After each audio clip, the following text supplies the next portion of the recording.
qu'est-ce que ça change concrètement, mettons sur le terrain, qu'est-ce que ça change concrètement d'avoir mis un cadenas sur cette vocation agroécologique? OK, moi, j'ai envie de répondre à moi une chose. Moi, je trouve que dans la biodiversité, on a trop souvent l'image de la biodiversité autour de la ferme, la forêt, le milieu humide, mais on parle pas assez souvent de la biodiversité dans le système agricole, puis entre autres dans les sols. Moi, j'aime bien dire que la vie du sol, c'est les troupeaux, les prochains troupeaux en voie d'extinction. Tu sais, c'est comme des grands troupeaux au lieu d'être des bisons, ben, c'est comme toute la vie dans le sol est là. Puis si ça a été cultivé pendant 40 ans en bio, ben, c'est hyper riche dans le sol. On peut même faire des expériences pour écouter le son dans le sol, puis plus il y a de la vie dans le sol, plus ça fait du bruit. Puis, fait que c'est pas parce qu'on les voit pas qu'ils sont pas là. Mais si après 40 ans, c'est vendu, puis finalement, ça revient à une agriculture conventionnelle, qui est très correcte, qui a d'autres objectifs, qui fonctionne d'une autre façon, mais dans le fond, on est en train d'éliminer cette vie-là qui est dans le sol. Puis ça, c'est sans parler aussi des oiseaux champêtres qui peuvent être menacés, puis de toutes les espèces dans les champs. Il y a un aspect très, très concret de conservation de la biodiversité sur des fermes. En fond, il y a des gens qui habitent là puis qui en font leur métier, d'habiter puis cultiver cet endroit-là. Mais il y a aussi de la vie au travers qu'on protège. Moi, je trouve que c'est ça la beauté, en tout cas. Moi, c'est ça qui fait vibrer du côté de la biodiversité, hein, de l'agroécologie. Mais je vais Ouais. essayer d'être cohérent, mais je vais continuer sur ce qu'elle disait.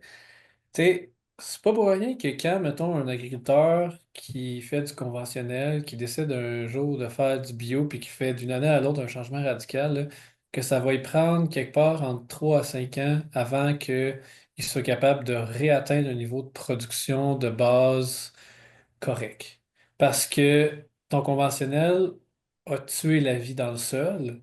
Puis pas juste dans le sol, parce qu'en tuant la vie dans le sol, après ça, tout ce qui est au-dessus du sol aussi est affecté, là, les oiseaux, les pollinisateurs, toutes ces choses-là. Fait que tu changes tes pratiques du jour au lendemain, puis même si tu as les plus belles pratiques au monde, ça va te prendre, il va y avoir 3 à 5 ans où est-ce que tu vas voir ta production dropper, le temps que ben, parce que tu ne compenses pas par des produits chimiques, ben, la vie dans ton sol est en train de se reconstruire. Ça lui prend du temps à se reconstruire, mais disons, passé 5 ans, tu vas pouvoir voir, puis même dépasser la production, le niveau de production que tu avais avant, dépendamment de tes pratiques puis de tout ce que tu fais, tu sais. Fait que le, le fait que la FUSA, ça, ça met la Terre à perpétuité dans une coquille dans laquelle tu peux plus retourner en arrière après ça, ben, on fait juste des gains tout le temps, tu sais. Fait que oui, il y a une phase de transition, mais après ça, plus il y a de FUSA, plus on fait des gains, puis c'est des gains sur lesquels on ne retourne pas en arrière.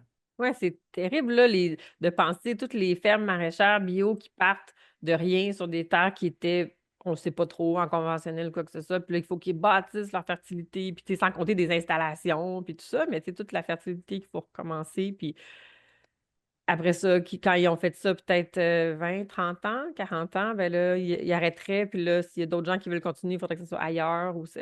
C'est vraiment intéressant de penser que le milieu de vie de la ferme peut survivre à l'agriculteur, puis que la vocation du lieu continue. C'est magique, là.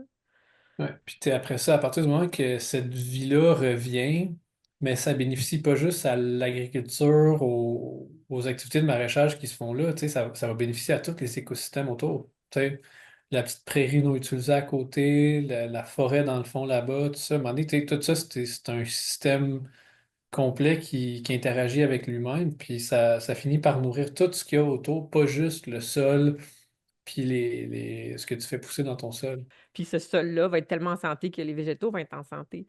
Puis c'est Francine Pomerleau sur une des fiducies qu'elle a dit, il y a des sols en santé, ça fait des végétaux en santé, ça fait des animaux puis des humains en santé. Fait que c'est comme tout lié. Puis, ce que Catherine disait aussi par rapport à la certification bio, tu sais, c'est ça, tu peux être certifié bio, mais comme être quand même limite sur ta qualité de bio, là, versus tu peux ne pas être certifié bio puis avoir des pratiques absolument exemplaires. Parce que, dans le fond, la certification bio, là, c'est un label que tu mets qui te permet après de commercialiser tes produits en ayant la certification bio, mais tu n'es pas obligé de l'avoir pour avoir des pratiques exemplaires. Effectivement. Puis l'agroécologie, ce que je voudrais rajouter aussi, qu'est-ce que ça peut changer dans le concret, c'est que c'est un mouvement aussi qui s'intéresse à la communauté autour de la ferme. C'est pas juste les pratiques dans les champs. L'agroécologie, c'est vraiment les humains sur place, puis aussi la communauté autour, comment est-ce qu'elle est impliquée, le type de mise en marché, comment sont prises les décisions,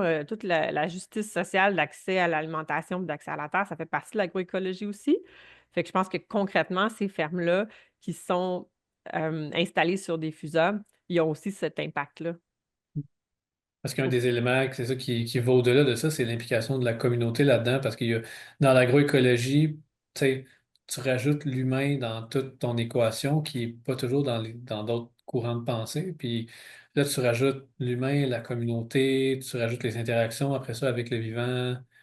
Puis c'est là que ça devient intéressant.